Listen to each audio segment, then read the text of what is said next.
shit. Hello, it's me, Mr. Red Fox. This is the BS Busters the first official BS Busters of 2017. So I guess we'll call this BS Busters 2017 #1. And I'm joined by Wonder Dean, who's changed his hair into a bald pink person with a tux. Go ahead, Wonder Dean. It's me. It's Wonder Dean.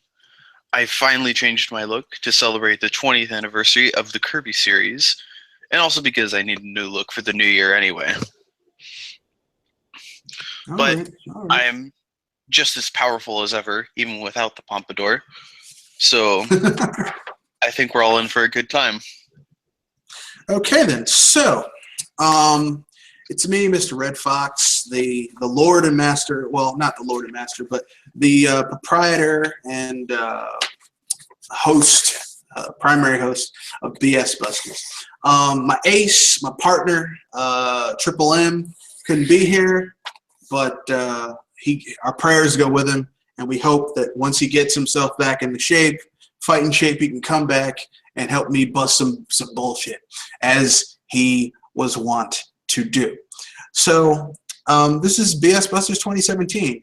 We're covering some of the stuff that we missed last time, our last BS Busters, which was New Year's Eve, and we're going to hit some of the BS Busters stuff that we kind of wanted to get to last time, like I said, and we're gonna talking about the games and movies of the year of 2016 and what we're looking forward to in 2017. So as more people join, we'll just keep it rolling, get their opinions, and keep it going. Before we do, Wonder Dean, tell us at least one or two of your top games and movies of 2016. I'll see if I can remember everything from 2016. I know my top 2 games actually. My number 2 game would be Pokemon Sun and Moon, of course, because I'm a big Pokemon fan. Then my number 1 game would be Kirby Planet Robobot, because I'm, of course, a big Kirby fan. That is a good game. My only flaw with that game is that I wish there were more robot combinations, like robot yeah, I can see that. Ability combinations. If they made an entire game with just Kirby could let's say you combine the wheel and Jet Kirby, and he gained the robot ability, and you combine the third ability, so he could just combine all types of cool stuff into robot form. That'd be friggin' awesome. I'm sorry, I'm a Kirby fanboy. I'm a Kirby fanboy. I admit it. I like Kirby. Oh, I'm a much bigger fanboy than you. Well, yeah, because you like the more character-driven Kirby games, whereas I'm a fanboy of the All-Star style games. But either way, as long as you get that little pink puffball who is has the mentality of a 4 or 5-year-old who can totally destroy planets in one punch, knock yourself out. That's terrifying when you think about it. A 5-year-old that could destroy a planet in one punch. He's stated to have infinite power in Planet Robobot. He's Majin Buu, except not evil. Basically, we'll see what the 20th anniversary holds. 25th anniversary. That is true. Kirby is younger than I am, but still a total badass. So anyway, so any movies that you saw in 2016 you were like, yeah, this is really good? I'm not really much of a moviegoer. Okay. Per se. So I did see Kubo and the Two Strings, and that was incredible. That's a good movie. Yeah, that's an incredible movie. And what else? Did Inside Out come out this year? Oh, I guess Zootopia. 2016. Zootopia was really good too. So I guess those 2 movies. I am into animated stuff, so I try to see those. They had some good animation in 2016. Yeah, definitely. Mm. Although I haven't seen Moana yet. Yeah, I didn't see it either. I was like, every time I went to the movies, there was something else I wanted to see before Moana, so I was like, I'll wait for it to come out on video. That makes sense. Or Netflix. So, I mean, those were Wonder Dean's games and movies of 2016. Mine, my movies of 2016 are going to be the usual beats because I'm insane like that. 3 movies: Deadpool.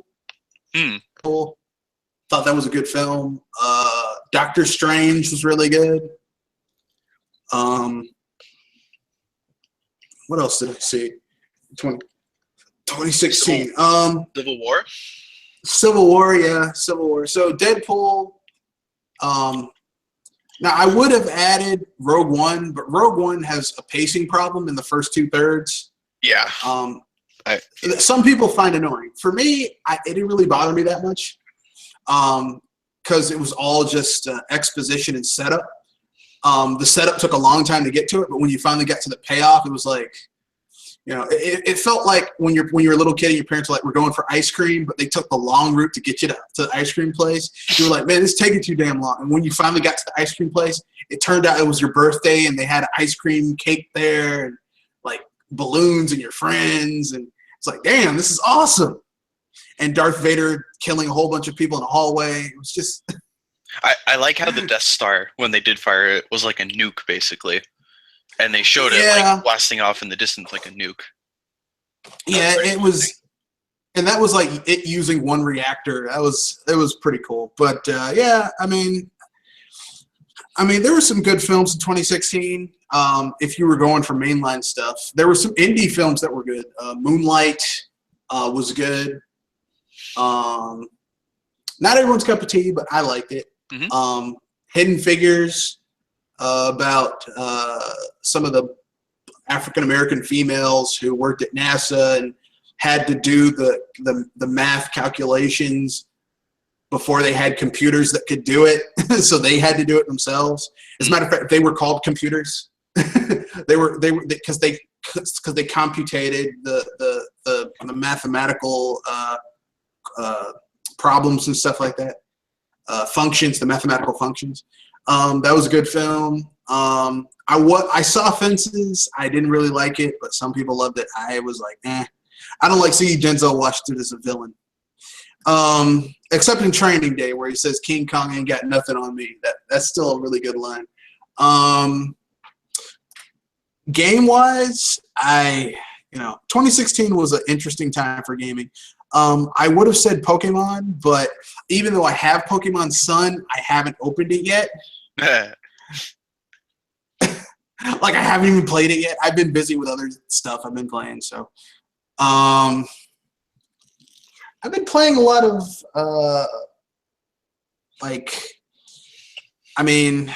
Mafia 3. I really enjoy that game. That's about it. Mafia 3, yeah. I know people are going to say, what? It's not in it. What about Star Fox Zero? Look, Star Fox Zero is a good game, but it was a little too short for my tastes. So soon. Even with all those arcade different kind of playthrough things? Like the different timelines, because that's... It was just a little too short for me. Because, here's the thing. I'm a huge Star Fox fan, and I've been playing Star Fox for years, and I've been playing Platinum games for years. So, playing Star Fox Zero wasn't it didn't have a huge difficulty curve for me. I just started playing, and I was good at it. I got good at it relatively quickly. By the second or third level, I was doing barrel rolls and U-turns. What'd you think of the controls? Because the controls were fine to me. I know some people were like, fuck these controls, but they were fine to me. Now, of course, like I said, I've been playing Platinum games and Star Fox games for years, so it wasn't like the controls weren't that difficult for me to grasp. Mm-hmm. But then again, like I said, I've been playing these types of games for years, so it's not like I was like, oh my god, I've never seen anything like this before. I don't think people understand the difference between bad controls and learning curve controls. Yeah, here's the thing people need to understand about Platinum. Platinum makes games for gamers. Their games are not like their games are not easy to get into. I'm sorry, like, and that's a flaw with Platinum. Like if like I'm not one of those people. You know how a few years ago everyone's like, oh man, Nintendo needs to buy this studio. They need to buy this studio. But Oh yeah, I'm I gonna keep it remember that. real. Nintendo does kind of need to buy Platinum. And if they did buy Platinum, I would tell Platinum, like, because Platinum is a little too rough around the edges with how their games. It's hard to get into a Platinum game. Once you're invested, their games are fucking awesome. Yeah, they have good fundamentals, but they need a little bit more polished basically. Yeah, they need to make their difficulty curves a little bit less steep in the beginning. And they need to I mean they need to kind of, it's like, you know how Mario games kind of ease you into the game, but by the end of a Mario game, you're doing shit that if you had the same skill levels when you began, you would just not be able to do any of it, but you're doing it like it's nothing because the difficulty curve is well modulated. Platinum games don't have that. They really don't. It's one of the flaws of a Platinum game. I love Platinum games, but they start off kind of easy the first level, and then they're like, okay, now that you've got the bases down, I'm gonna kick you in the nuts repeatedly, and then I'm gonna put on a steel toe boots and kick you in the nuts harder later on. It's like they really don't have it down in how to kind of gently kind of ease you into it. Whereas Nintendo's been doing this shit for years, and they're good at it, and they've gotten it down to a science. Like even Zelda games are like that. Like you start out, it's kind of easy, but by the end of the game, you're doing shit with all the tools that you never thought you'd be able to do. But it's like, wait a second, it didn't hold my hand, but as a gamer, my skill level got to the point where I can do this shit.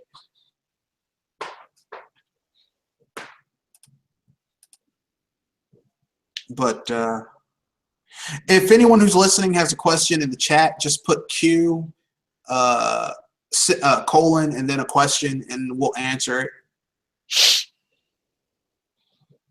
Someone's still playing Xenoblade Chronicles X.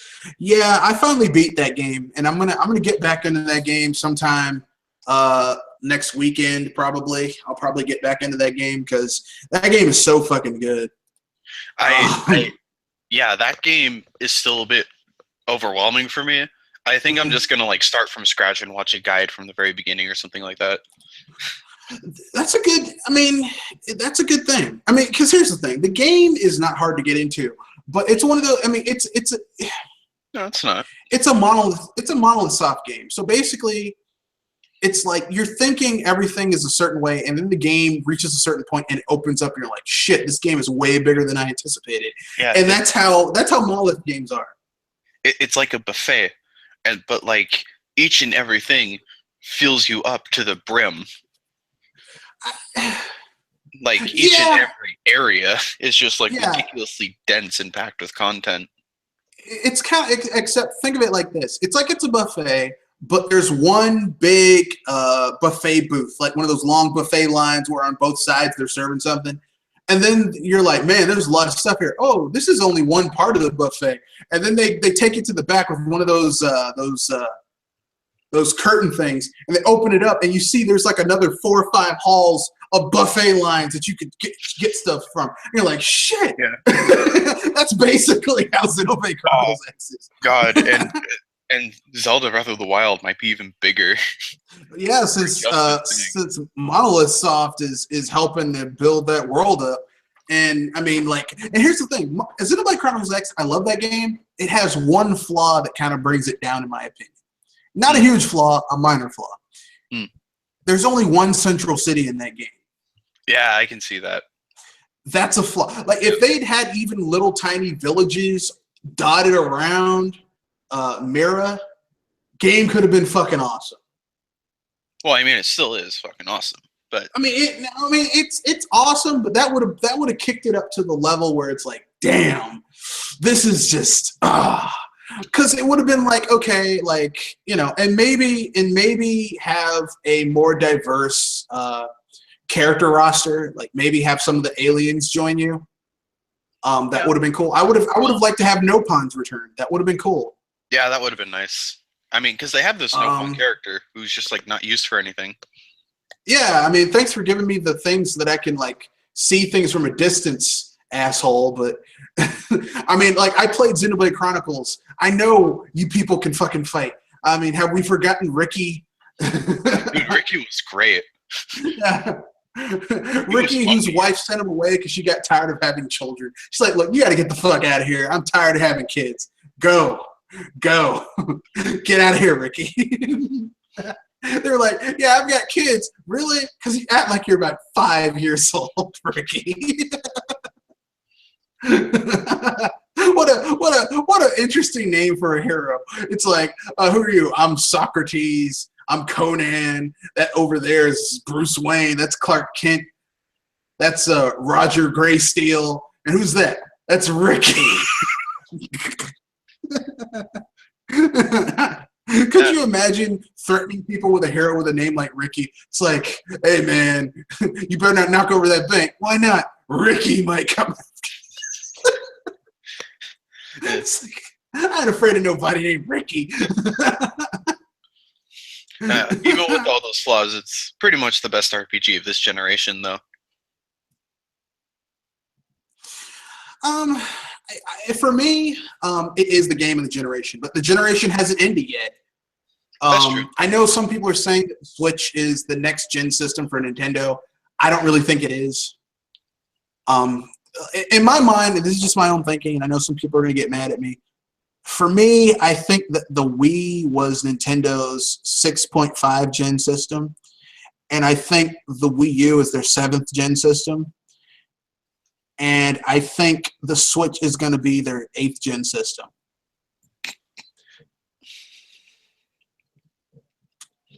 In terms of power, it definitely seems like that, but Nintendo doesn't really go by the Nintendo doesn't play the line. gen game.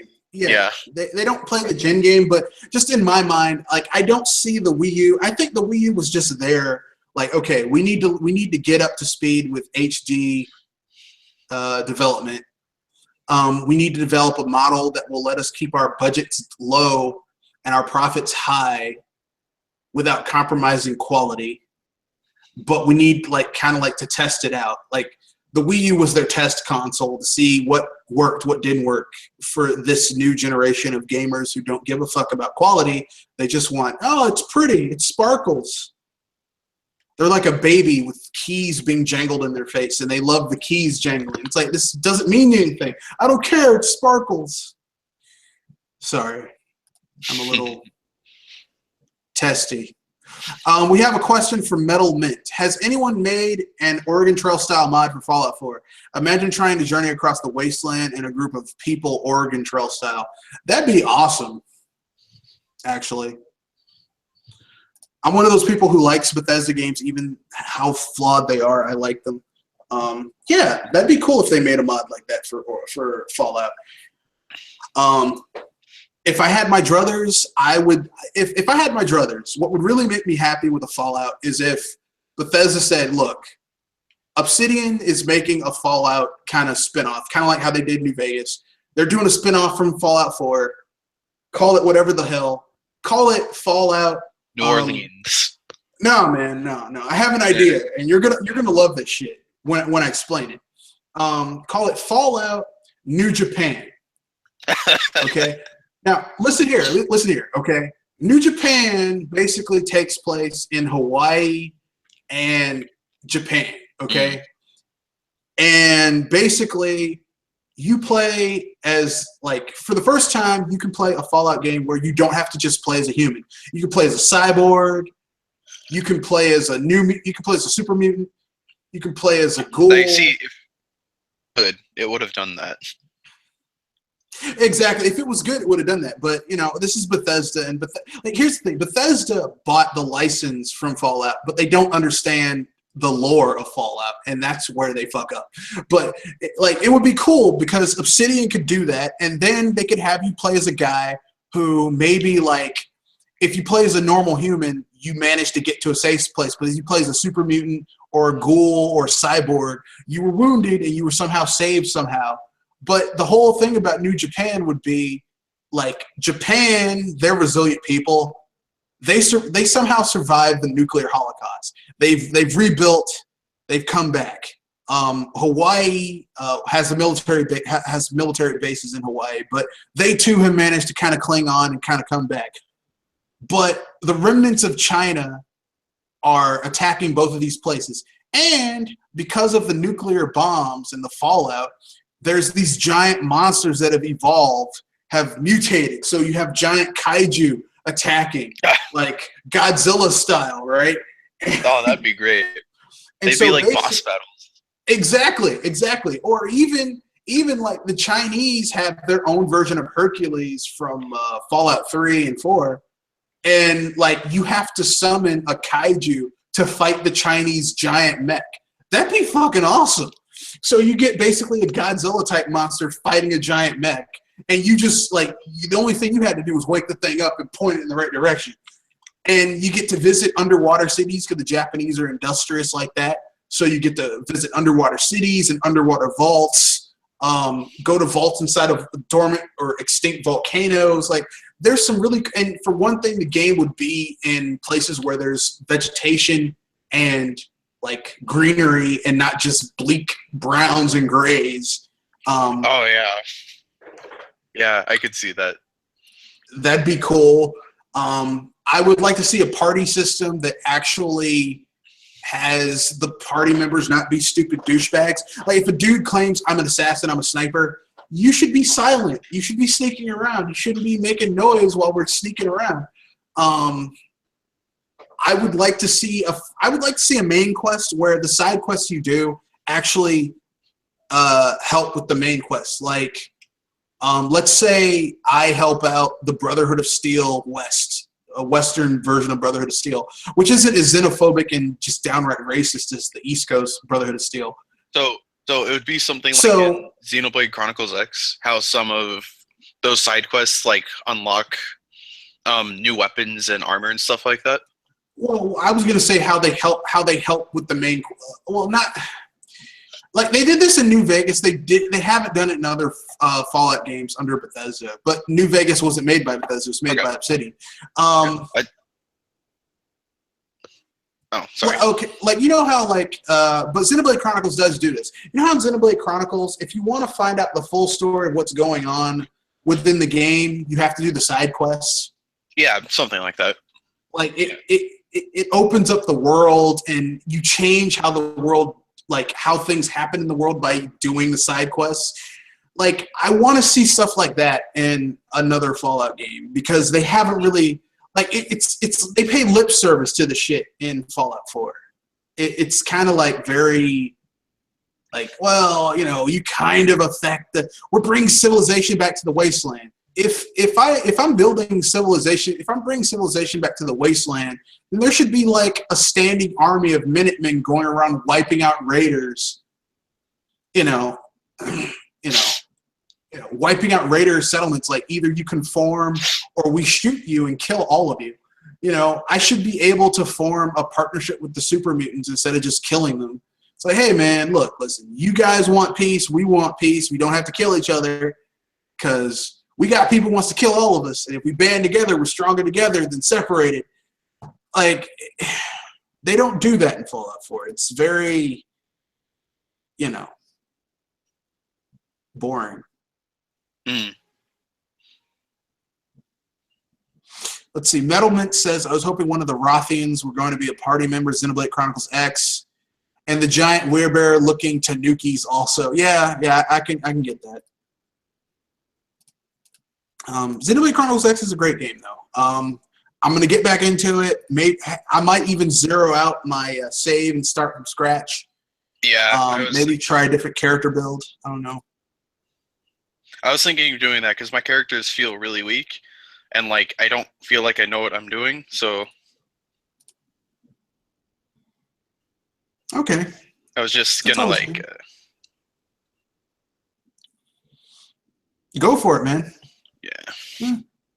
The only downside of the game is that it has that whole online thing that's kind of online co-op, but not really. Yeah, like that's the only kind of weird thing about the title. But aside from that, it's pretty good. Let's see. So now that we've talked about 2016, let's talk about 2017. So what are we looking for? What games are we looking forward to aside from the Switch? So no Switch talk until we get to it. Let's, what are we looking forward to? 2017 that has nothing to do with Switch at all. Well, I was hoping to finally build a PC and have access to a bunch of third-party and PC stuff that I haven't had access to before. So stuff like Overwatch, stuff like maybe stuff like Grand Theft Auto 5 and stuff like that. So fair enough. Soon enough, there will be this whole avenue of games that I can just try out. Nothing new in particular. Unfortunately, I still only really pay attention to Nintendo stuff in terms of releases. So I'm, of course, keeping an eye and really excited for that. I was sort of thinking about getting a PS4, but I'm not completely sure if that's still a good investment or not. Because why do you feel that way? Because what would I get for the PS4? I would get Bloodborne, because I'm getting a PC too, regardless, no matter what happens. So what would I get for the PS4? Like Bloodborne, Ratchet and Clank, maybe that new Final Zero Horizon Dawn, whatever. I forget the name, but something like that. You know what I'm talking about. Yeah, I get it. But that's like that Final Zero Horizon Dawn game. That's not a game I have a lot of faith in. I know people are really excited for that game, but just stimmy your excitement until that game comes out, because it looks a little bit too ambitious for everything that's going on in it. Yeah. I guess there's stuff like Death Stranding, but that's probably, I don't know anything about that game. I have seen the trailers, and we don't know anything about that game, so I can't be excited for it. Basically, there doesn't seem that much stuff that I would get on a PS4 if I would get a PS4, because I have a PS3 and I have tons of games for that. You're not excited about that game with Norman Reedus' C-section scar where he had his baby? Because that's what they have in the trailer for Death Stranding. It's just Norman Reedus with a C-section scar, and I'm like Kojima, you're so damn pretentious. Guillermo del Toro's there for some reason. It's what? Shouldn't you be making Hellboy 4? Sorry, Hellboy 3. Why are you wasting my time with this shit? Go make Hellboy 3. Go make Hellboy 3 before Ron Perlman explodes. Yeah, but for the PS4, because the only game that's really come out to large acclaim that's exclusive to that thing is Bloodborne. And what's it called? Uncharted 4. Oh, that's true, but I don't know. I was never really impressed by the Uncharted series. I heard it was pretty fun. That's still only 2 games for a $400 console. Yeah, Uncharted is a very it's either you love it or you're not impressed by it. For me, Uncharted is this is Tomb Raider, except I don't like the protagonist nearly as much. Do you explore as much in Uncharted? Not really. Uncharted is a series of set pieces. That's what it is. It's a series of action set pieces. I really don't like that kind of gameplay style. So that explains my disinterest. Not to say that there's anything wrong with that kind of style, but it just doesn't do anything for you.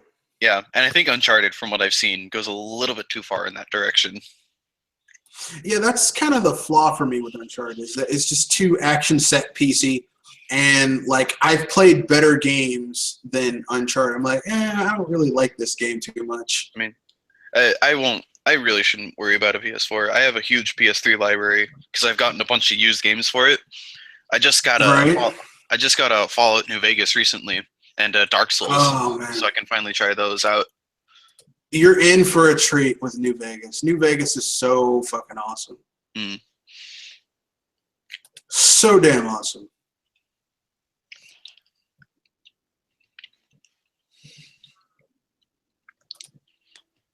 I still have some Wii games to play too.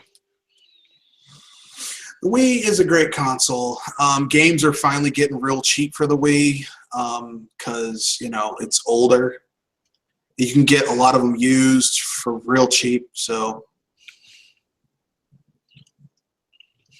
Yeah, I got like the special edition of Last Story like a few years ago with like the booklet and everything, and I've barely played that game. I feel kind of bad about it. I like the King story, or sorry, Little King, which is a really good game. Yeah, I've heard of that. Yeah, it's kind of like a strategy RPG. It's kind of like Pikmin, only set in like a fantastical RPG-ish world. I like it. It's not perfect, but it's a pretty good game. Yeah, Metal. I've seen Near Automata. I need to like watch a trailer from it. I've heard things about that game, but nothing gameplay related. I'll put it that way. And the first Nier I played, the second Nier I'm kind of like, here's the thing. Nier is an IP from Square Enix, and like when I got it, I thought I was getting an RPG, but Nier isn't an RPG in the veins of like a Square RPG. It's not. No. It's not like that. It's completely different. Nier Automata is being developed by Platinum, actually. Yeah, and the last one was developed by Square Enix, but it's not a traditional RPG, and that's like when I get a game from Square Enix, I want an RPG. I don't want I don't want the bouncer from Square Enix. Deus Ex is Eidos that was bought up by Square Enix. It's not really a Square Enix title. But you know what I mean? Yeah. Like when someone says Square Enix to me, I'm thinking, okay, Final Fantasy, Dragon Quest, something like that. Not, whatever the hell that was. Nier. Which I played. I had that game, but I played it and beat it, but it's a little too weird for me. A little too weird for me. Yeah.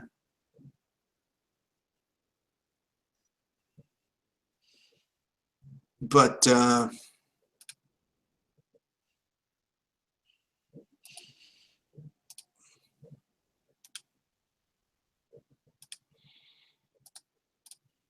yeah. So yeah, I'm looking forward to that. Let's see, what other 2017 games am I looking forward to?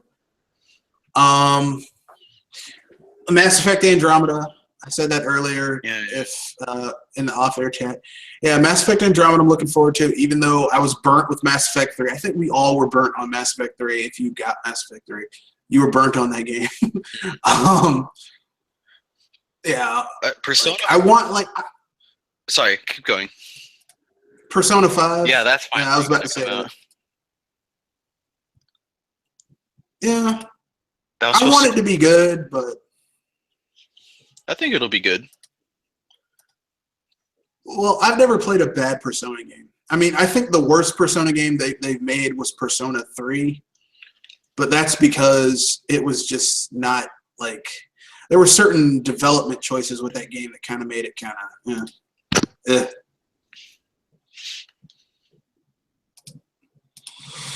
If Atlas really wanted to get in my good graces, though, they would bring back Trauma Team. Damn it! Oh, I've heard of Trauma Team. One of the few games that took the Wii seriously. Yeah, it was done very well.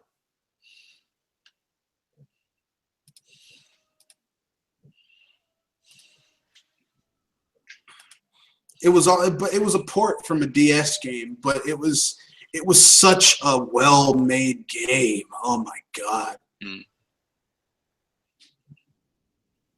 Like you played a doctor, you used your skills to save people, you did surgery. It was just a very well-made game.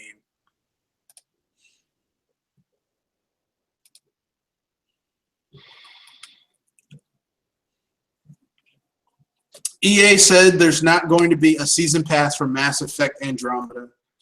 That's a okay thing, isn't it? That's what they say. Look, I'll believe it when I see it. It's EA. Yeah, it's EA. Look, I'll believe it when I see it. If there's not going to be a season pass, then that means they're probably going to do some shit where they're going to nickel and dime you with microtransactions. If they don't do microtransactions, what I think they're going to do is, I think with Mass Effect Andromeda, I think they're going to launch the game and then add content, kind of like Splatoon style, after the game comes out, and that'll keep the value of the game up. So it's like, okay, this is a $60 game, and it's going to stay $60 because we're still adding content as time goes on. You know what I mean? I mean, it's a good system. It worked really well for Splatoon. Yeah, but like, here's the thing: Splatoon was a complete game day one. It was bare bones, but it had a beginning, middle, and end. It had a single player and a multiplayer. It had both an online and a local multiplayer. Like, it had like the basic essentials of being a complete game day one. The other games that people say, oh man, they're using a release like Splatoon, but these games are like incomplete day one. Like, they're missing major shit. You know. Yeah. Like Splatoon was. 5. Yeah, like Splatoon was like a basic car with, like, it was just a basic car. It had AM/FM radio, air conditioning. It didn't have power windows. It had like physical roll bar windows. Nothing fancy. Just get you there, get you back. Okay. But you could like turn it in to get a bunch of extra bells and whistles on it. Yeah. And then as time, they added a CD player. They traded out the AM/FM radio for AM/FM radio with CD player. They gave you power windows. You know, they gave you power seats so you can move the thing back and forth. It's like, you know, these are nice bells and whistles, but before, I mean, I still have a basic, you know, before any of this shit was added, I had a car that worked and did what it was supposed to do. You know, like, everything else that was added to Splatoon were just extra features that made the game better, but it still was a complete game day one. Street Fighter V was missing major shit day one, like local multiplayer and a story mode and arcade mode, quick play. You know, things that have been in Street Fighter since Street Fighter 1. So it was missing shit from 4 other iterations of the game. Yeah. Looking at some other games that are coming out this year, there's still Yooka-Laylee.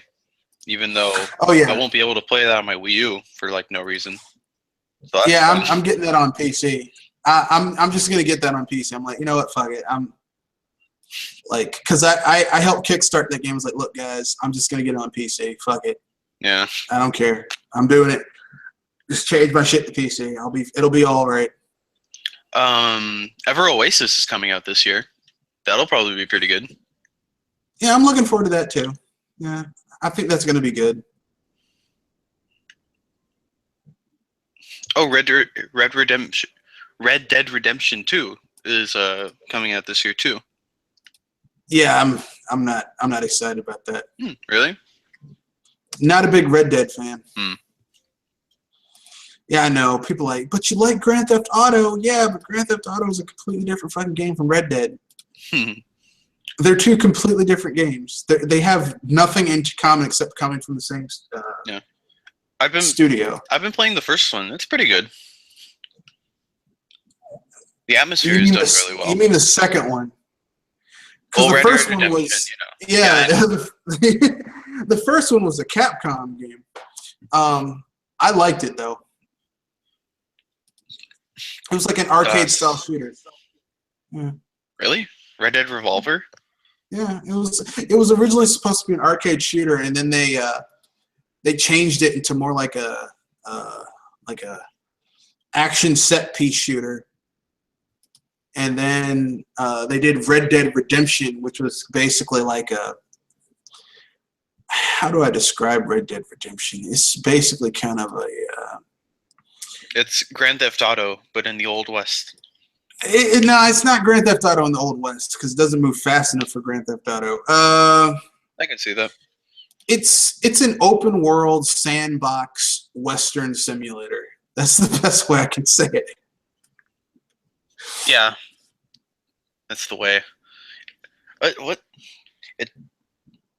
Yeah, Old West. Doesn't it take Yeah. place in? It takes place in like 3 different places, doesn't it? Like Arizona, Mexico, and some other place. It it takes place in this weird like amalgamation of those three places. I don't think they ever really go into detail exactly where, but I think you could be right that they're like, it's this place, it's this place, it's this place. Here's what I will say about Red Dead Redemption. The gameplay is solid.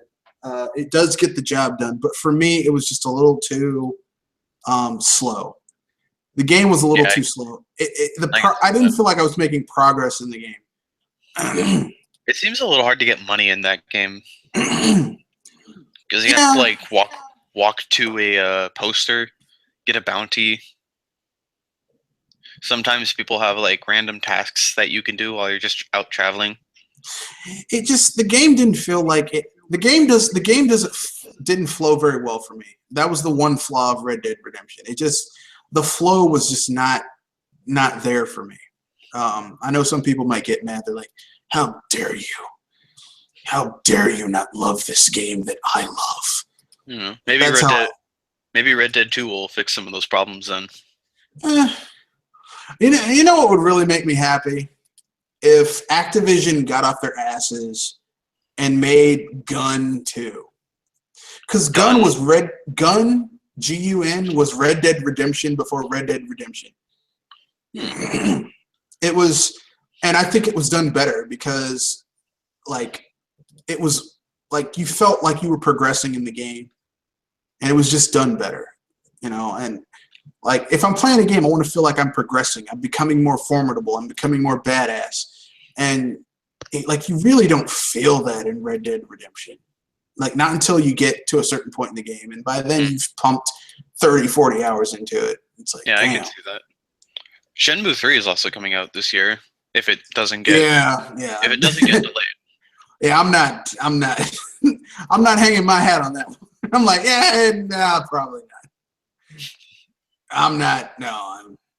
Though it has that annoying thing that like apparently it's exclusive to PlayStation 4, but it's also coming out for PC. So it's not Which actually means it's exclusive. not really exclusive. Yeah. Yeah. Yeah. But Sony I can say find that that hilarious. Sony can say that it's technically exclusive. Yeah, Consoles yeah. are- I find that offensive when people say that. It's like this is exclusive. No, it isn't. Because I have a gaming PC and like 90. Like here's the thing: 90% of the shit that exists on Xbox One and PS4 that they say is exclusive is on PC. So what's the point? You know, like if the start of the next gen is the Switch, then this next upcoming gen, I'm going Nintendo and PC only. To hell with Microsoft and Sony. I'm done. Yeah. I'm done with their shit. I'm finished. Because I'm not supporting Sony because I'm tired of their shit. I'm not supporting Microsoft because I don't like their products. So, yeah, that's a dirty word. People get mad when you say that. Yeah, and I can't wait for Thursday. I think that's gonna be a really fun day. Yeah, it will. So I guess I can give you guys my surprise. Nintendo sent me as a Nintendo fan a nice little invite to go to the Nintendo Switch preview tour in Washington D.C., which is close to where I live. I'll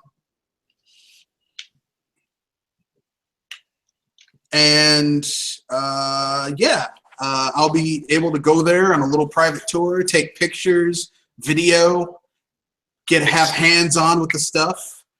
And I'll be putting those images on my channel. And I'll answer questions and talk shit about it. So, you know, I will be bragging. I will be talking shit. You might hear some na in your faces. You know, I will be bragging and talking mad shit because, you know, that's what people do sometimes.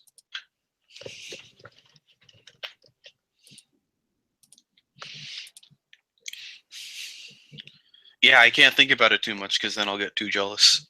That's my secret. There it is. Now you know. Yeah, I thought it would be something like the preview tours. Yep. But pretty Yep. lucky to get invited by Nintendo. Yep. Yep. Yep. This is not the first time I got a preview tour of the system. They had a preview tour for the N64 way back in the day, except they were doing them in malls all around the U.S. And I got my hands on the N64 before it released, and I got to play like Mario 64, and that's when I knew. I was like, man, PlayStation is fucked. Of course, I was wrong in terms of console sales, but I was right in terms of the games. Because Mario 64 just like my friends, they were like, man, fuck Nintendo. And then they played Mario 64 and they're like, they go back home and play their shitty PlayStation games and they're like, this isn't 3D. This is fake. They lied to me. This isn't 3D.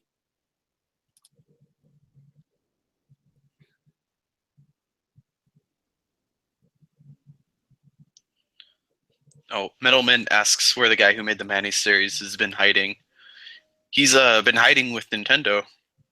He's been with that. Hasn't he? Oh, not Monster. They're the people who made shit. I forgot the name of that game. They worked on the port for I want to say Twilight Princess. No, not Twilight Princess. Ocarina of Time and Majora's Mask. Yeah, they worked on the port for Ocarina of Time and Majora's Mask in 3DS. Grezzo, that was the name. Yeah. Grezzo Studio. Yeah, he works for Grezzo, which I believe Grezzo is now a second party studio for Nintendo. Yeah, I think they moved up a tier because they're working on Ever Oasis. Yeah, like so Nintendo had them working on those two remakes so that they could get experience because Nintendo knows how to make video games. Yeah, they do a good job of training other companies how to make video games. Nintendo is the last of the they're the last of the home console manufacturers to actually give a fuck about the quality of their first party games on their hardware, unlike certain other console manufacturers, Microsoft and Sony, who don't really, not really. They just throw some shit on the console and people buy it because they don't care, apparently.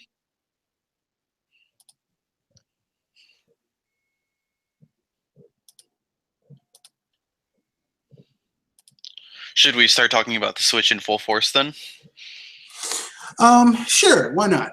Let's talk about the Switch. So, Wonder Dean, how do you feel about the Switch? Apprehensive, but really optimistic and idealistic because I've never been disappointed with Nintendo consoles. The fallout from whatever is announced about the Switch is going to be really annoying, but I think I'll be fine. I'm glad we'll have more concrete information by the time by Thursday, basically, and I am excited about the prospect of having a heavier third-party presence, even if it isn't too significant, as well as some new Nintendo games, like that new Mario game that looks like it takes place in like a Mexican village kind of place, or that new Splatoon game that had some new features, it seems. Okay, could be. For me personally, I'm just like I don't have a strong feeling either or, because I know that okay, the Switch could be the best thing ever. Like the Wii U is a great console, but because people hated on it and talked shit about it, it got swamped with negative attention, even though it's the best gaming. It's, in my opinion, it's the best game console of this generation.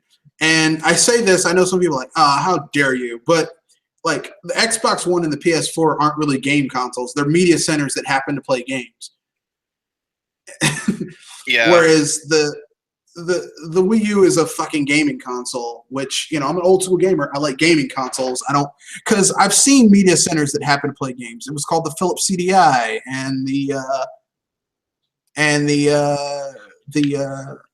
3DO. I mean, they were gaming consoles that also happen to play games, and I'm not happy with that. I don't like Like they were media centers that happen to play games. I don't like that. I want when I buy a console, I want it to do what it was designed to do very well. I want it to play games very well. I don't care about, well, it also does 4K.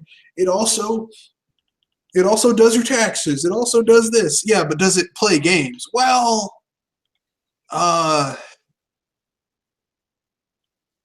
sometimes. Once you download the patch.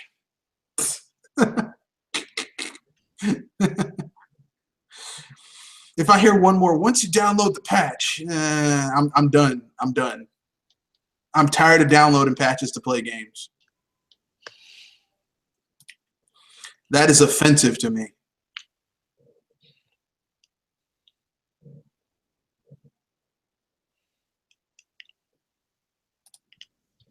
But anyway, yeah, that's my the Switch. I mean, I think that the Switch is going to come out, and you're going to have people who are going to talk shit about it.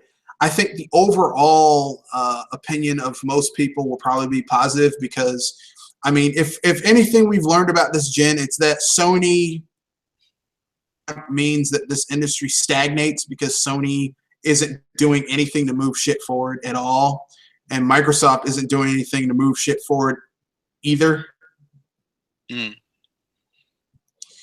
Like Nintendo, like people are really hyped up about what Nintendo has the possibility of showing. So, like, I think that even the naysayers will be forced to admit that, there's some good shit coming in. So, from the Switch. And even the naysayers will be forced to cry like little babies. I just can't believe this console pisses me off. I just want to see more. And I want to see more straight from the horse's mouth. Exactly. Yeah. I'm tired of people coming up with, well, it's going to have this. Well, I don't believe a word you fucking say because you don't work for the company. I want to miss everything. Practically everything, yeah. Yeah, pretty much. But that's okay. We're talking about the Switch right now. Oh, yeah. Well, January 12th, you're going to see a lot of obituaries on YouTube. Hopefully. I just want to see wine, and I just want to see. Here's the thing: the Switch could be a total piece of shit. I just want to see people whining and crying about how they don't like it, how it does this, how it doesn't do this, and this. I want to see the whining and complaining. That's what I want to see. I want to see the salty tears. It'll be especially delicious for me since I had to endure 2 years of NX bullshit rumors. Now we know what it is, and we all knew no matter what people said, it was never going to be what they wanted to be. So let's see what 2 years of, wishful thinking leads to. No matter what, people are going to be out in the streets crying, betrayal! Nintendo lied to us! Those bastards! It's like, dude. 4 gigabytes. 4. The number of the devil. Death. I mean, these people are so, like, it has to be everything I wanted. It's like, motherfucker, look, do you know how much money it takes to get a console off the ground? Even when you have a pipeline like Nintendo does, do you know how much money it costs to get that shit off the ground? Billions, okay? Billions of dollars, okay? And they have the pipeline to do it, okay? And they've never lost money. They've never had a total and complete failure of a console, except for the Virtual Boy. That's the only total complete failure of a console Nintendo has ever had. Okay? That's it. And I know people say, what about the Wii U? The Wii U was not a total complete failure. The Wii U has been on the market for 4.5, almost 5 years. You know how long the Virtual Boy was on the market? 8 months. Which one was a failure? I don't care. They just say what they want to say. Even though Sony and Microsoft, with their gaming divisions, are in such bad shape, no one's ever going to pay that any mind. People are like, this was a failure. Okay, let's talk about a real failure. Anyone know how much money the Xbox division is making for Sony or for Microsoft? Nothing. They're losing money on it. Wait, even now with the Xbox One? Man, even with the hardware revisions, they're still losing like $25 to $30 for every console sold. Actually, I think Sony's losing more. No, Sony is losing about 10 to 15 per console sold, but that in the grand scheme of things, that's not a lot of money lost because, Sony has, Thing is, from what I hear, the PS4 Pro is actually like different enough that programmers have to pretty much start all over to figure out how this thing works. Well, if that's the case, they fucked up again. But this is Sony, and that's what Sony likes to do. Now they really don't have an excuse if they don't want to make Nintendo stuff. No. What do they matter care? what. No matter Powerful what. enough. Yeah. No matter what they do, people are always going to say this or that to not put anything on it. It's not Even powerful though enough. The system doesn't transform into a little robot and give me a blowjob while I'm programming. So can't program for it. The system while I'm working on other stuff, the system doesn't transform into a robot, go into my kitchen, and fix me a ham sandwich with all the fixings, and then bring it to me. And if it doesn't do that, I'm sorry. The system is. I can't program for it. I just can't do it. if it's like Ubisoft, I don't want to program anything. They have some exceptionally talented bad programmers who mess up Tetris and somehow cause malicious code that keeps repeating itself in the Division. Yeah. Ubisoft is a special level of effed up, but they won't be around for long because Vivendi is right behind them. Yep, all 12 inches. You could say that. You could very much say that. But yeah, Vivendi is in deep trouble, and they're trying to avoid the implications of that trouble. But, they effed up, son. That's all I can say. Be the French EA. Why the hell you want to do that? Why would you want to be like EA? But whatever. That's a question Activision asks themselves every day. Well, there's an old saying that my parents used to say to me, be careful looking at someone else's yard and saying their grass is greener than mine, because you don't know what they're putting on that grass to keep it so damn green. And Ubisoft did not take that lesson to heart at all.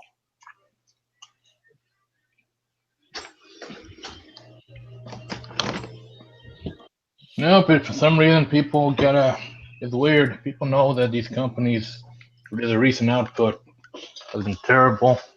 And yet it's still important that their games make it on the Switch. These things are broken and you still want them. There's some kind of abusive relationship here. Well, that's basically what it is. It's like, okay, so essentially what you're saying is that you would rather play broken, shitty games than good ones. Thing is, I know it's a cycle, is that they get the games, they complain about them, but then they forget, then they get announced, another one gets announced, people get all hyped up again, and then that's the cycle. Yeah, and I know some people are going to say, well, what about the third-party titles? Look, listen. Let me put it, the guy from Go Nintendo said this the best, okay? Oh, Go Nintendo. Yeah, the guy, well, I mean, this came out relatively recently, but look, it's not that Nintendo gamers don't want to buy third-party games. I want to buy third-party games, but if you're just going to sell me some shit that's just thrown together. Like, dude, I would play Dark Souls if any of them were on Nintendo console. Well, yeah. I would buy them, but they'd have to be good ports. Like, I'm not just gonna buy. Yeah. Like, okay, you couldn't sell me that game and just throw it the fuck together. Like, you know how okay, like I like Mass Effect, okay, and I like Mass Effect 1 and Mass Effect 2, and I also bought Mass Effect 3. Okay, I had the entire trilogy. Now, what incentive would I have to buy Mass Effect 3 on the Wii U when it doesn't have it's missing almost all the DLC? There's no way to get the DLC because EA didn't make it available. And every other person got the Mass Effect Trilogy bundle. Well, we only just got 3. And they made the Mass Effect Trilogy bundle available a week after that for $60. That gave you the first 2 games with all the DLC, and the third game with like maybe the beginning parts of the DLC, and the rest of it you could buy. Like that's no incentive. Like you're going to sell me one game for $60 when I could get all 3 with most of the DLC with all the DLC for the first 2 games, and for the same price. For the same price. That's just stupid. and EA did that shit out of spite. They're like, we're going to show you. You know, they're like a rebellious child talking shit. I'm going to fix you. What? I don't understand that. Fix what exactly? But that's EA for you.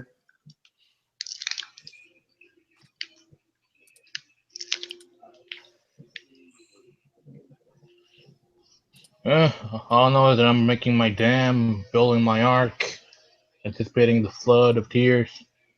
Oh yeah, they're gonna be crying like little whiny little babies, and I'm gonna love it. Yeah, but we're gonna have to change the map because now there's gonna be a new ocean. Ocean of tears. Well, hey man, you live in the state where there's gonna be a lot of oceans of tears. And the tears will be orange colored. Yeah. And that's all I'm going to say about that.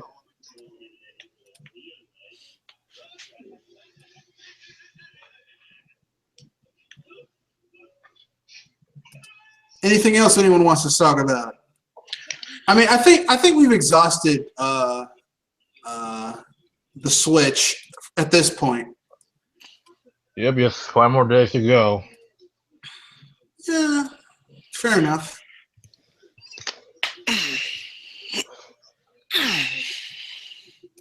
Yeah. Anything anyone's looking forward to this year? Mass Effect Andromeda, Ukulele, Hat in Time finally coming to consoles. Wait, that game's already finished now? Well, it's been on PC for years, but like since last year. But like, I want it to come to consoles because that looks like a game I really want to play on a console. I thought it was still in a beta. Oh, that could be. I thought it was on consoles. I mean, I knew it was in. But I mean, you could be right. It could be coming to consoles soon. So this year. So I'm looking forward to it because I want the game to be good. Mm-hmm. I know a lot of people are waiting for next year for Bloodstained. But I don't think even it's going to come out next year. Yeah, I don't think it's going to come out next year either.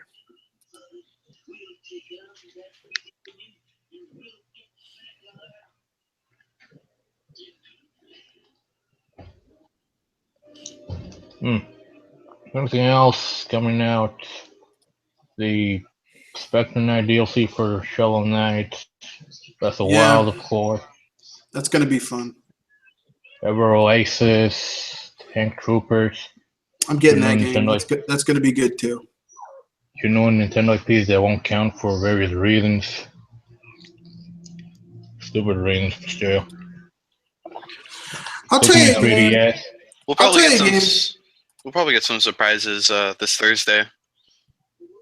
I think we'll see a port of Splatoon to the system. We'll see that Mario game. We'll probably hear that Ukulele is going to be a launch title. I don't know. That's about it. I don't really have a. I don't. You know. I know some people are riding Kimishima's dick about this. I don't like Kimishima, so I'm not one of those people doing that. I'm like, whatever.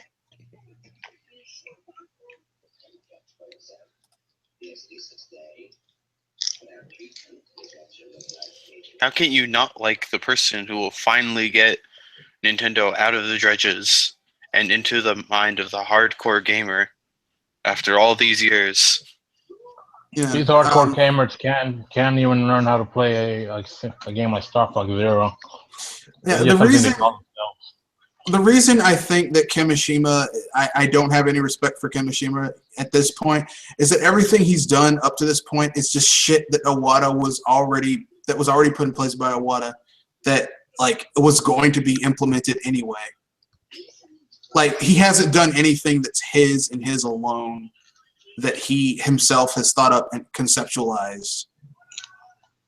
And that's why I'm not really like, oh my god, this is so fucking amazing. I'm like, well, I mean, he hasn't really done anything yet. I mean, Yep. as a matter of fact, Kimishima's kind of been fucking up. I'm sorry, a little bit.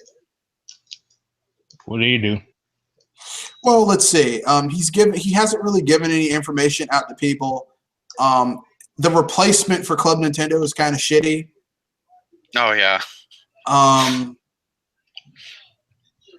Like, okay, I understand. You're like, if you buy the game and play it for a certain amount of time, but like literally, if you buy the physical version of the game, you should be able to, register it because you bought the fucking physical version of it. Mm-hmm. But maybe I'm just being crazy. I don't know. My Nintendo isn't really realized yet. It feels like it's in a beta state. Yeah, I think. Well, once they add the ability to fucking to register your physical games, it's going to be awesome. But, I mean, that should have been the first thing they should have done. They should have done physical games first and then, like, electronic stuff. Mm-hmm. Still play that paper and like Club Nintendo days. Or take it and then register it. Or even better, if you have the physical version of the game and you put it in your console, it just electronically says, "Oh, you bought this game."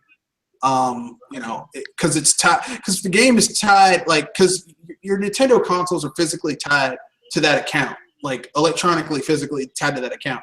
So if you put in Pokemon Sun and Moon and it's registered to so and so, and it's a brand new game, like maybe they have like a brand new kind of like digital version of that seal. Once that's in that system, you own it. You bought it. It's yours. It's digitally sent to your thing. I mean, that would make sense, but they don't, they just, I mean, I don't understand it. I don't understand why they're so afraid to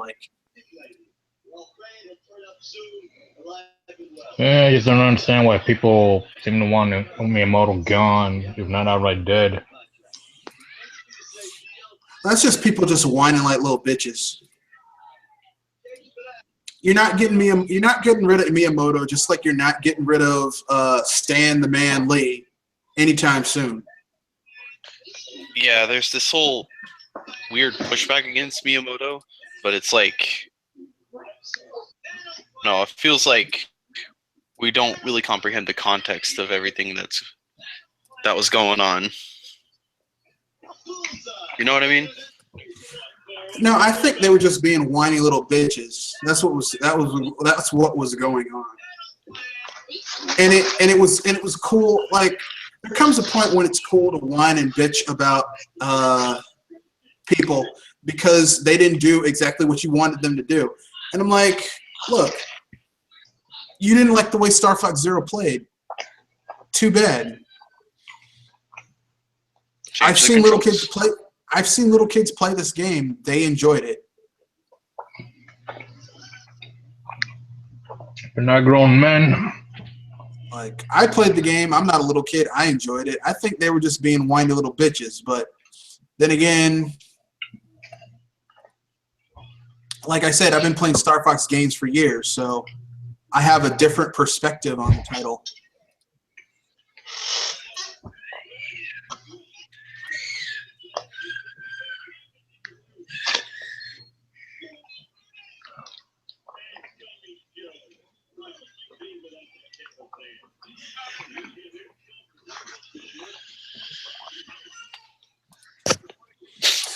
So, anyone have any predictions about the Switch? Realistic predictions, not like it's going to transform into a waffle iron.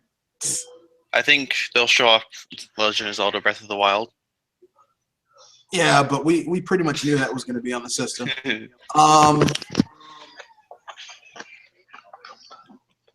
I mean, stuff that's completely from out of left field. Like, I can't believe this shit. New F-Zero. People are not gonna buy that. Even if they did New a, F-Zero. even if they did a new F-Zero, I don't think people would support it. They don't. Just like Star Fox Zero. I mean, Star Fox and Metroid.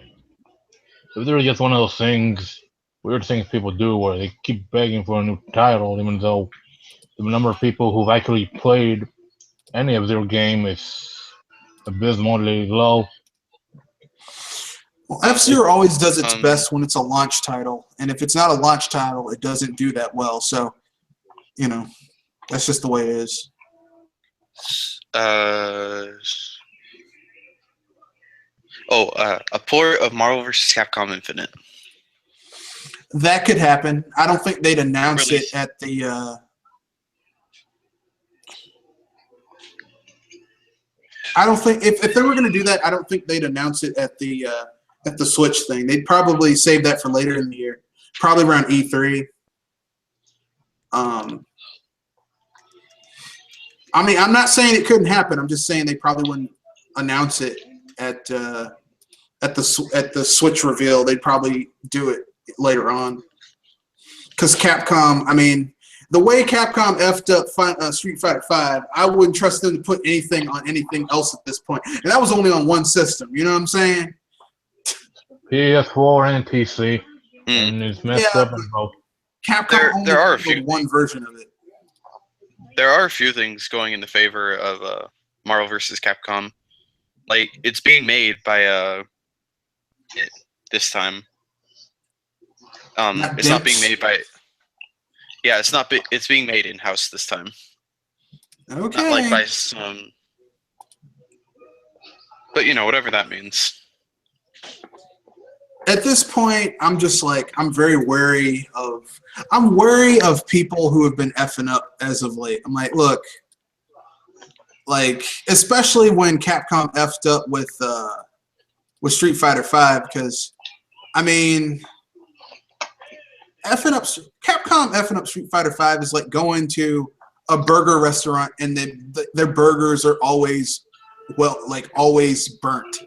It's like, this is what you're known for. This is one of your flagship dishes, and you can't even get that right. What the F is wrong with you?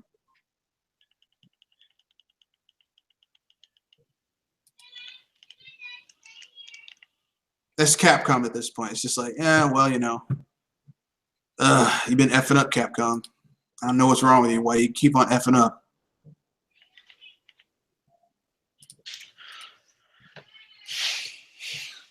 Just like Konami been effing up, man.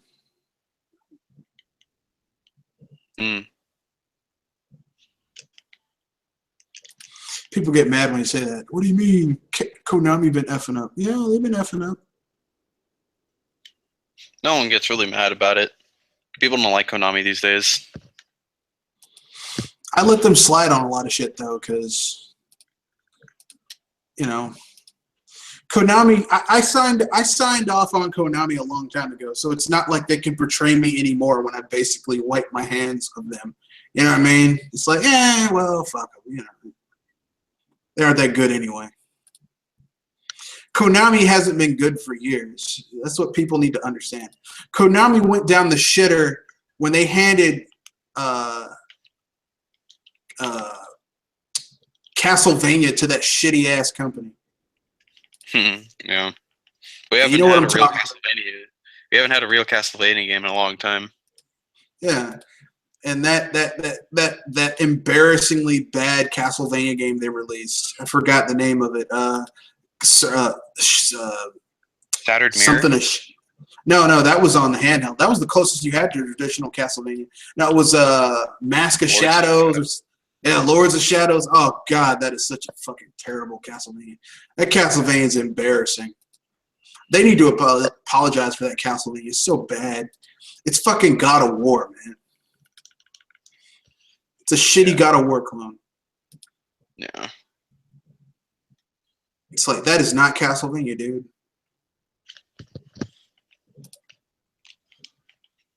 Why are you selling me a Castlevania knockoff? I don't understand that. That's just a low class thing to do to somebody.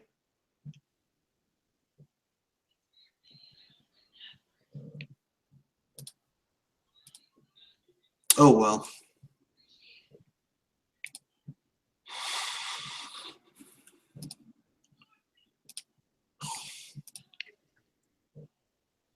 Anything else anyone want to bring up about the Switch before we move on to the next topic?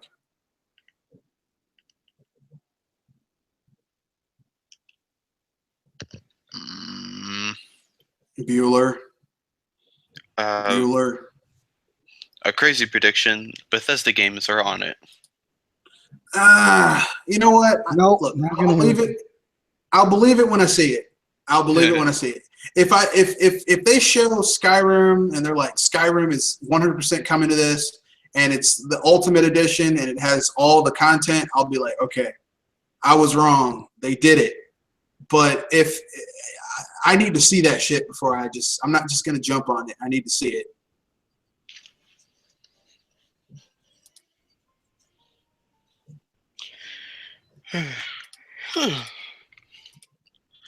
Yeah, I don't see Bethesda putting anything on the Nintendo Switch. Just because Bethesda's stubborn and they need all that storage because their games are broken as fuck. Yeah, and they're busted. Bethesda's a busted company.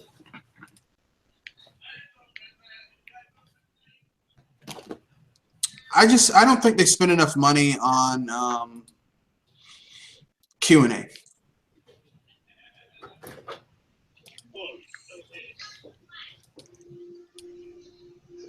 And that's the problem with Bethesda. Like they rush their games to meet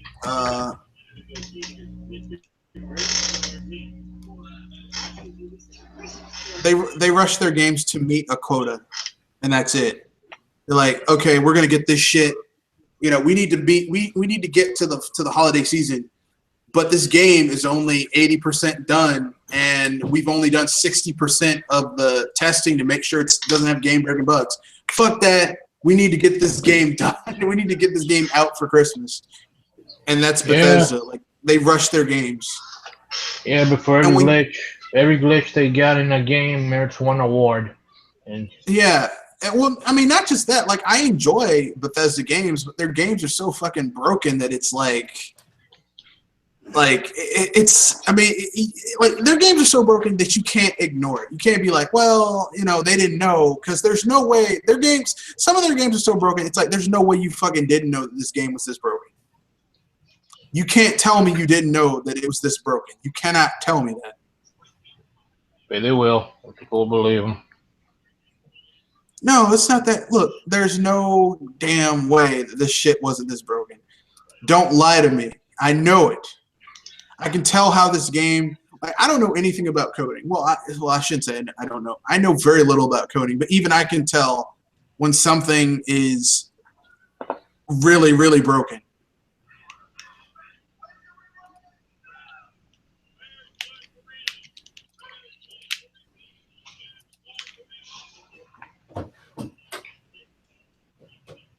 So, any other predictions about the Switch before we move on to the final topic of 2017? Of the podcast, not the final topic of 2017. People are going to say that Nintendo's actually planning something better, codenamed the MO. What? People are going to say, once they're disappointed, that Nintendo's actually working on something better, something people actually want, under the code name the MO. Man, Nintendo does what they want, and we like it. Most of the time. I would say that. I will say that Nintendo definitely does whatever the fuck they want. Nintendo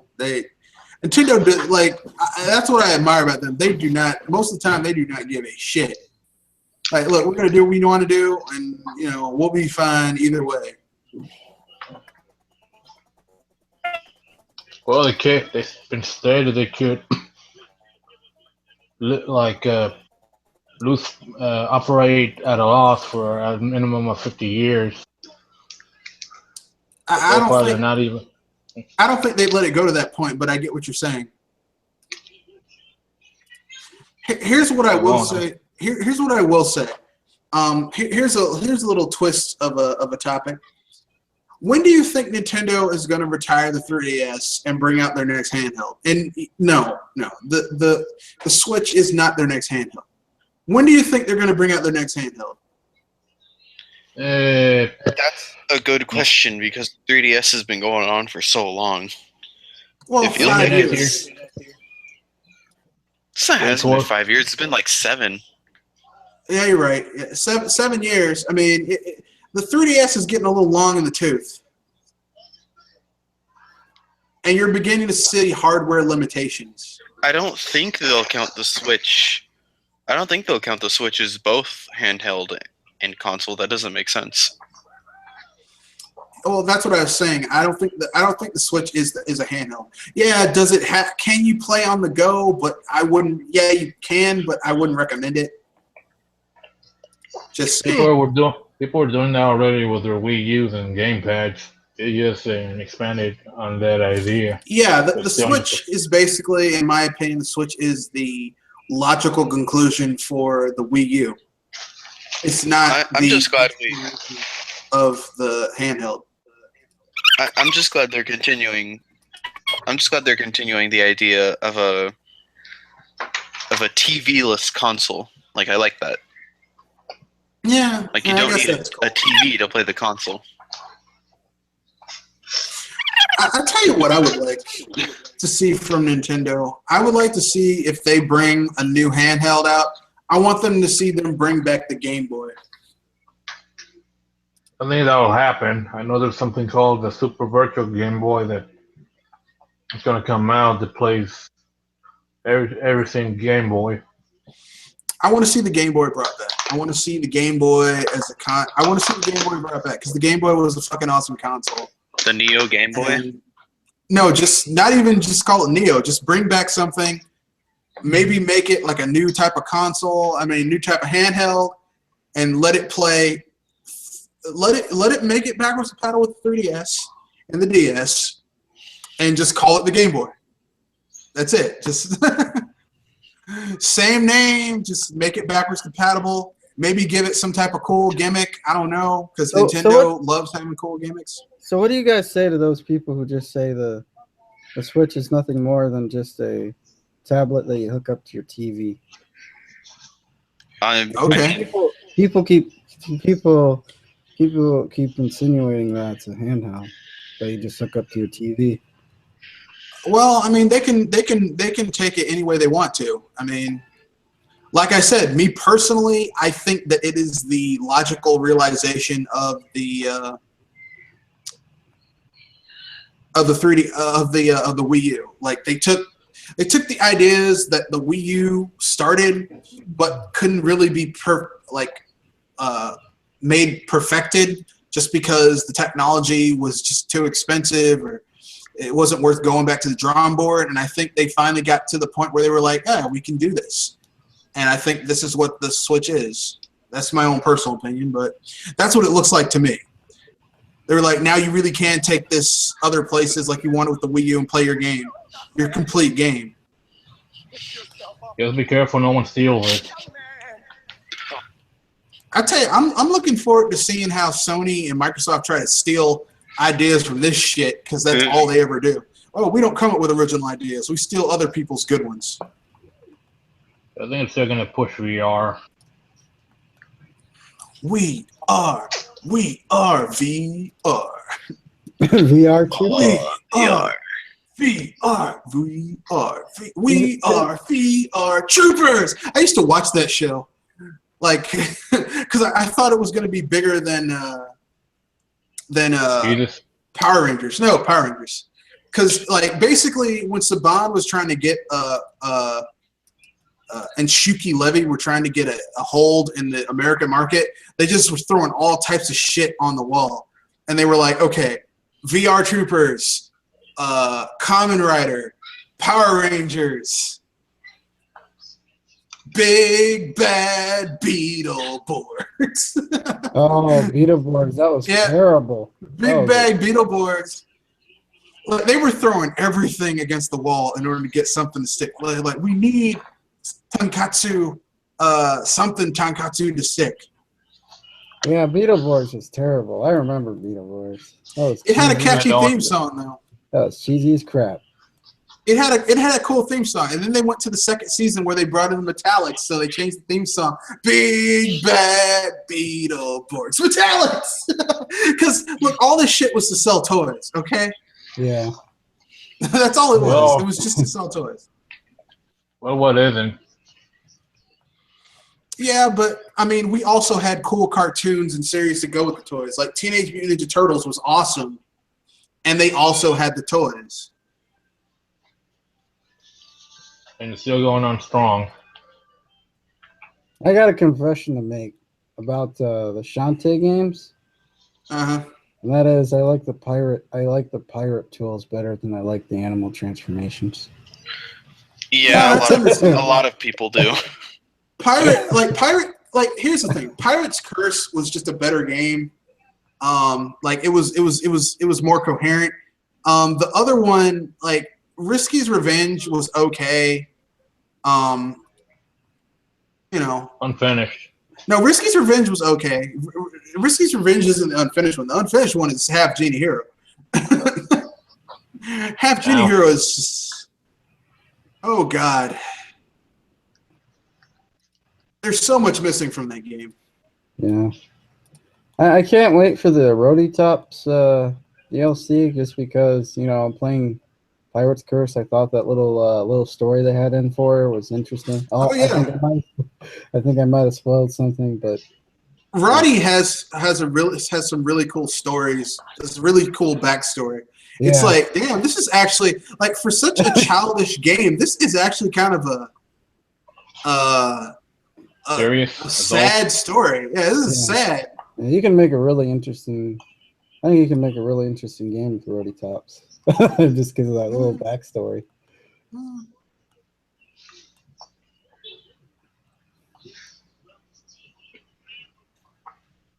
Well, yeah, I 100%ed Pirate's Curse twice. Did anybody else 100% Pirate's Curse?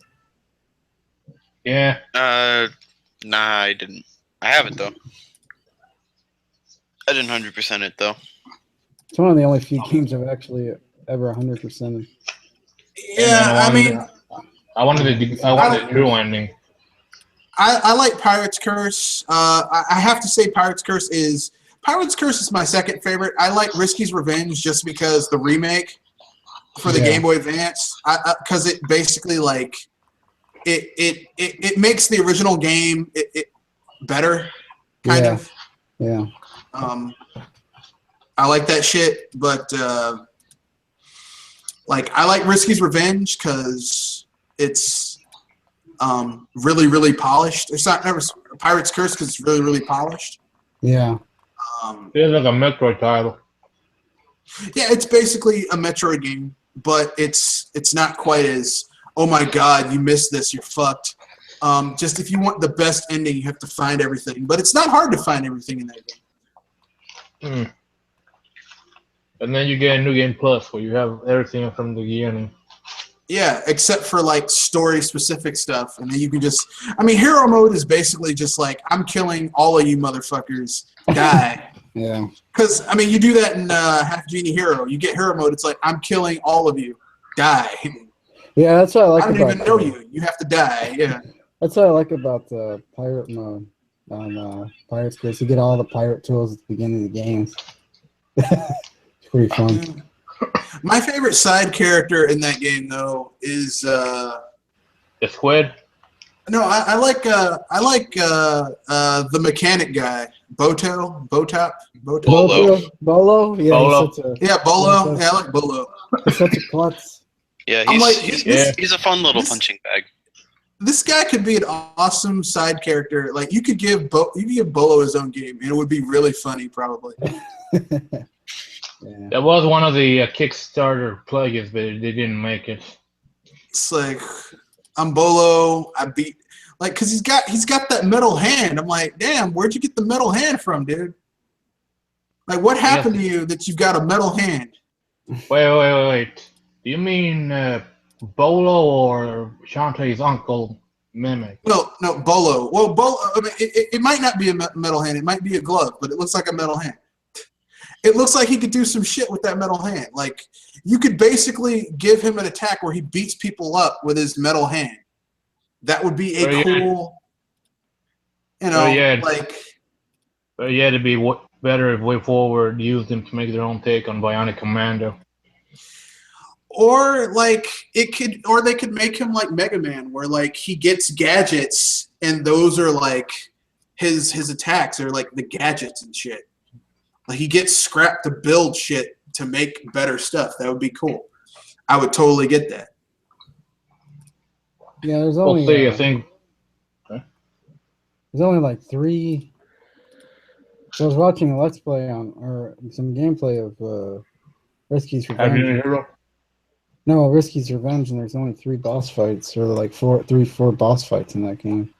It looks like a very short game. It is. Risky's Revenge. Well, for Risky's Revenge, the length comes in 100%ing it and getting all those little like the secrets and stuff like that. That's where the length comes from. Pirate's Curse has more boss fights. Yeah, I think Risky's Revenge, because that game had a sort of troubled development. Mm-hmm. They wouldn't, like, no one would license their game for the longest time because the original Shantae just didn't do very well.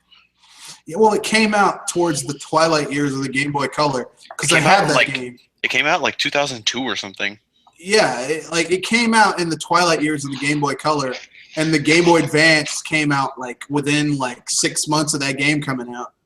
And it was like most people were like either trading in their Game Boys for the Game Boy Color or the Game Boy Color for the Game Boy Advance. It was not a good time. Like, I'm lucky I have that game. It's one of the rarest fucking Game Boy Color games of all time. And I got it as a whim.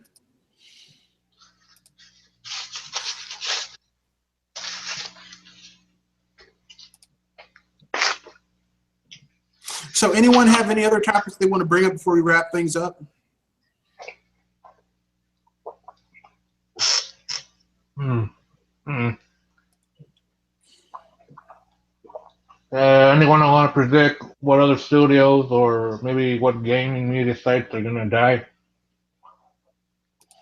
Well, IGN is close to death, even though they do all that whoring to Sony. It's going to die soon. Has it not been looking good for them? It's going to die soon, trust me. I can feel it in my bones. Within the next 2 or 3 years, IGN is dead. Dead as a doorknob, I say. Dead.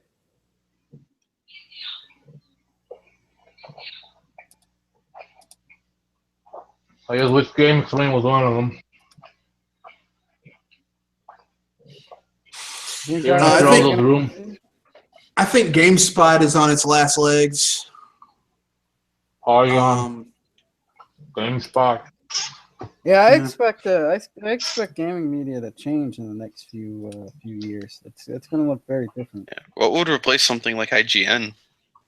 I think that YouTube. people that make their own content. I think people that do their own blogs, kind of like Go Nintendo, are going to take the place of IGN until they're eventually going to become big, and then they're going to go the way of IGN and GameSpot. Like it's an ever constant renewal, decay. We have a question from Metalman. Now that The Last Guardian is finally out, what do you think is going to happen to the studio?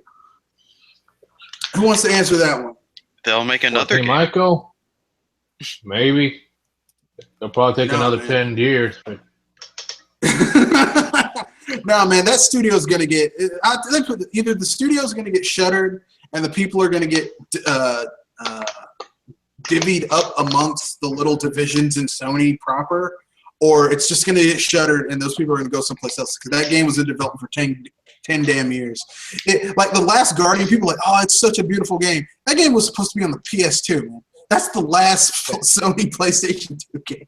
People are like, this game's so awesome. It's a damn PS2 game. You people are so fucking excited about a PS2 game. I'm sorry, but that's just stupid. I thought it was supposed to be like a PS3 game. It was. No, it was originally the work for that game began with Shadow of the Colossus. It was supposed to be a direct sequel to Shadow of the Colossus, but it fell into development hell. But originally it was supposed to be a PS2.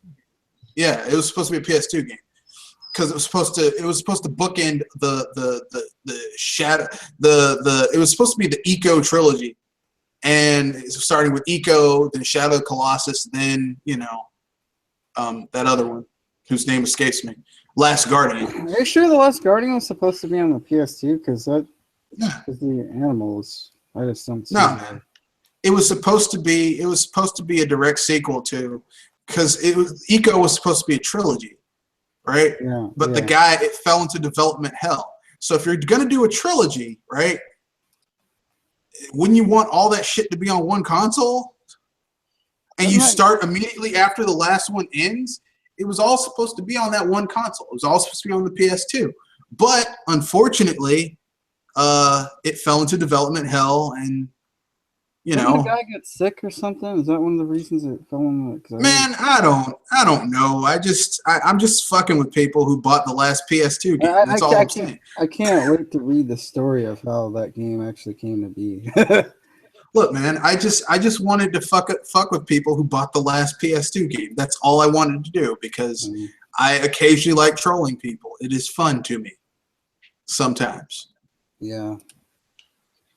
I don't go to people's channels and troll them, but if you bought the last PS2 game, I'm trolling you. Sorry. It just looks like a higher res HD, a higher res PS3 game. Yeah, because they moved it over to the PS3 when the PS3 was coming out, but it never came out for the PS3, so it was just like, you're wasting everyone's time, bro. Like, people wonder why Sony lost so much fucking money during the PS3 era, because of shit like this. Yeah, a game that was in development for 11 goddamn years. Yep. Well, I mean, eventually came out. Yeah, that's why I said it's the last PS2 game. It's the last one. It's the last one that just didn't make it all the way. And now you guys can play it 11 years after it was supposed to come out. Isn't it fun? It is a fun game. Ha ha ha. You play with a giant dog creature that they even rendered its asshole. I don't know why. I don't get it, but it's there.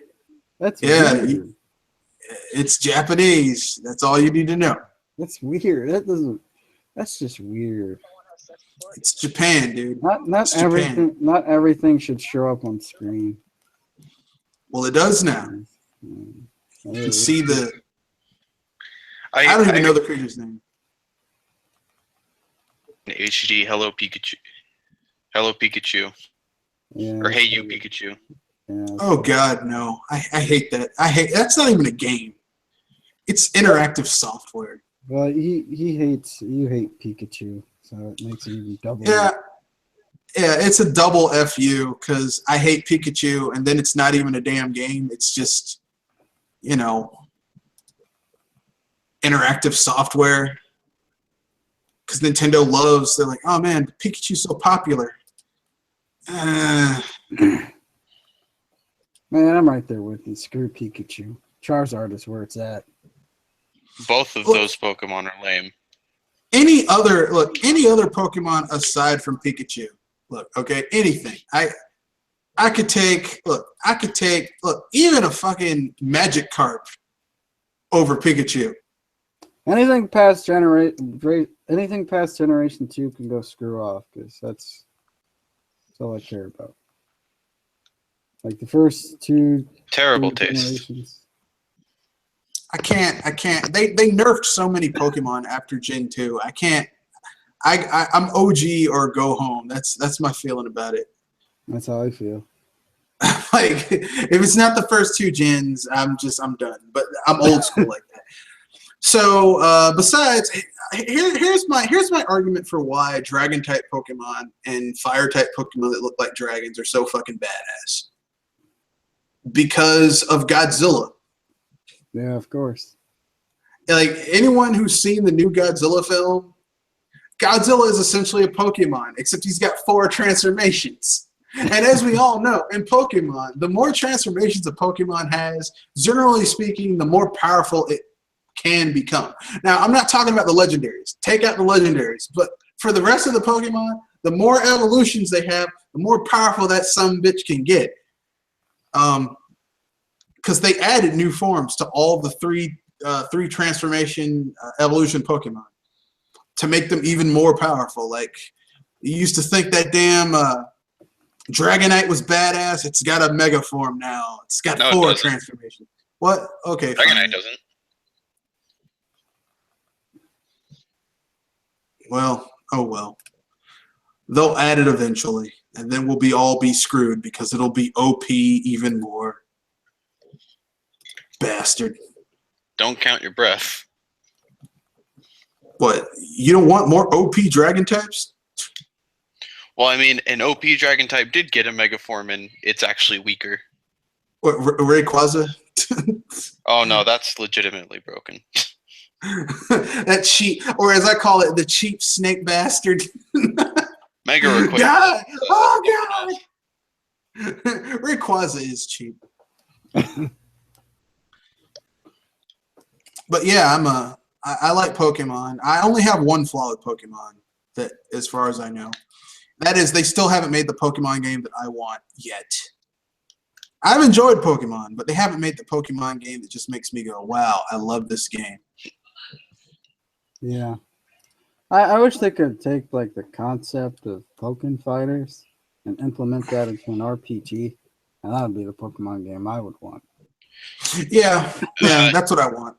They wouldn't be able to do that with like every single Pokemon though. That would be insane.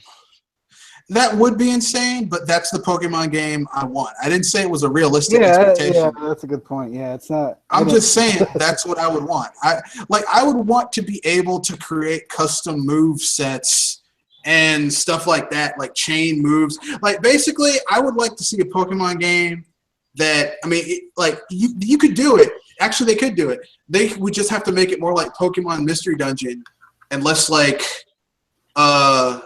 traditional Pokemon.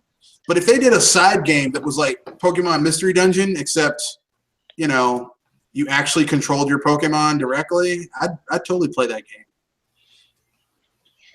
Yeah. I know. What about a Pokemon? Totally play that game, bro. I think if they could either like team up with Blizzard, because you know they have the infrastructure, and make a Pokemon MMO. No MMO. No Pokemon MMO. Nah, Never. Pokemon MMO doesn't actually make much sense. Never. Do you know how fucking ridiculous the PvP would be on a Pokemon MMO? Well, it'd be insane. I mean, it'd probably be pretty similar to how it is now. No, think how because much money they would make with there'd it. be no safe places. There would be no, like, basically, you think GTA Online is a hectic, evil mess? Pokemon MMO would be a nightmare. Like you'd have people camping out in front of the Poke Centers, killing people. And if they couldn't camp in front of the Poke Centers to kill your Pokemon, they camp in front of the damn towns so that you couldn't get into the Poke Center. It would be ridiculous. It would be, oh my God, that'd be a horrifying Pokemon game.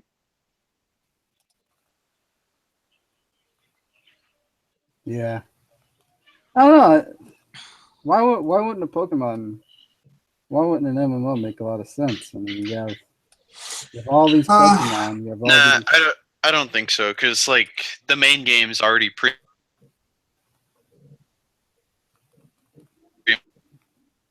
It's MMO like.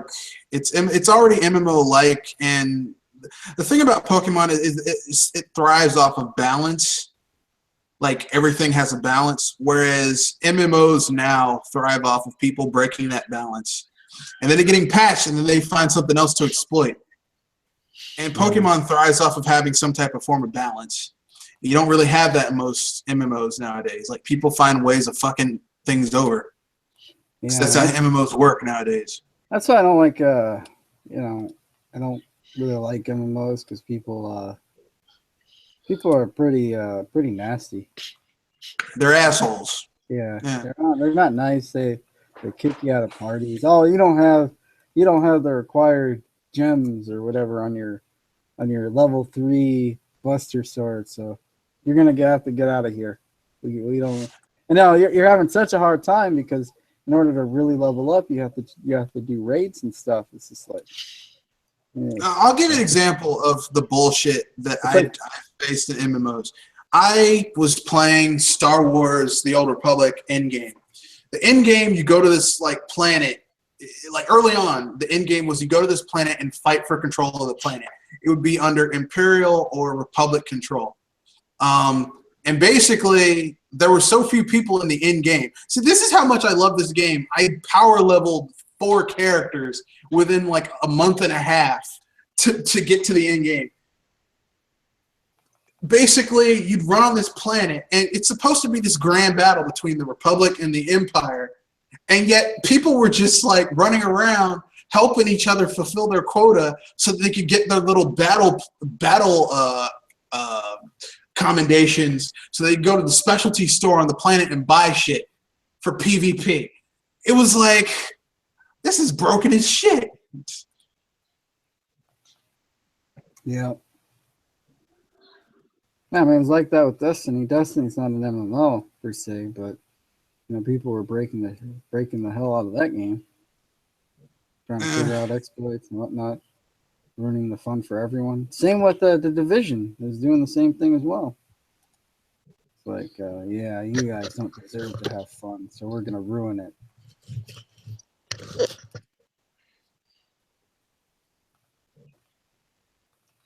Anyway.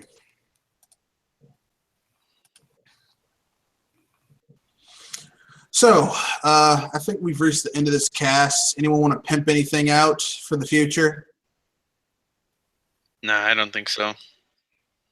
Nah, I might have a Switch. I might do something on the Nintendo Switch on Thursday if anybody's not doing it. I think, or on Friday. I don't know. I'm probably not going to do anything. I'm starting.